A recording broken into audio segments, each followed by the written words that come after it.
Amir avtosavdo kechki bozorda o'zini davrida legendarniy bo'lgan yaxshi Captiva mashinasi kelib qoldi. 2013-yil 104 ming kilometr masofani bosib o'tgan Captiva 3 bo'ladi akalar.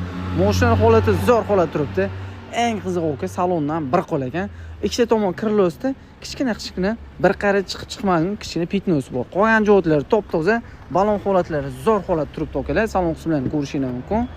Salonlar ham zo'r holatda. 104 ming kilometr masofani bosib o'tgan. Patolo apshukasi dini holatlari ham yaxshi holat turibdi. Evokor tashalgan. 30 talikdan 4 ta temir gaz ballonlargacha ham ustanovka qilib qo'yishibdi. Texnik tomonlama hech qanaqa muammolar yo'q. Даже okili kuzlarda qirilgan, shilingan joylar ham yo'q ekan. O'zingiz uchun bir qator tekshirtirib, prerka qildirib olaverasizlar. Narxini okalar sizlar olib maza qilib minishini uchun bo'ladigan narx debdilar. $11,200 baholandi. $11,200 ga 2013-yil 104 ming kilometr masofani bosib o'tgan Captiva 3 mashinasi okalar.